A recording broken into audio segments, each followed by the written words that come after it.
وزیر داخلہ رانا ثناء اللہ تحریک انصاف کے خلاف الزام تراشی سے باز نہ آئے۔ سندھ ہاؤس میں منڈی لگانے والوں نے عمران خان پر ارکان کی خرید و فروخت کا الزام عائد کیا۔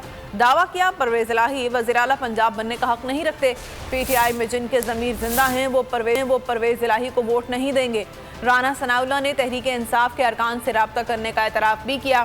بولے وزارت اعلیٰ کے لیے انتخاب کے لیے اپنے پتے ضرور کھیلیں گے۔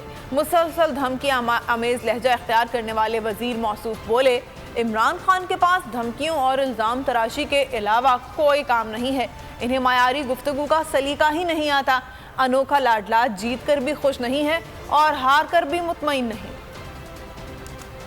وہ نااہل اور نالائق لوگوں کا جتھا ہے جس کا کام ہے جھوٹ بولنا، الزام تراشی کرنا، کہ پی ٹی آئی کی صفوں میں ایسے لوگ جن کا ضمیر زندہ ہے اور جو شعور رکھتے ہیں تو وہ چودھری پرویز الہی کے لیے ووٹ کاسٹ نہیں کریں۔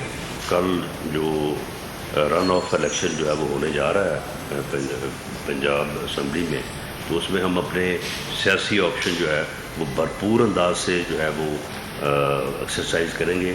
عمران خان صاحب نے ایک انتہائی دھمکی امیز اور انتہائی گرے ہوئے الفاظ پہ مبنی گفتگو انہوں نے چیف الیکشن کمشنر کے خلاف کی ہے۔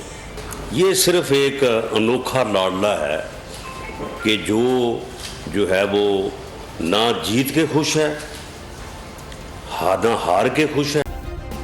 سبسکرائب کریں اور بیل دبائیں تاکہ کوئی خبر رہ نہ جائے۔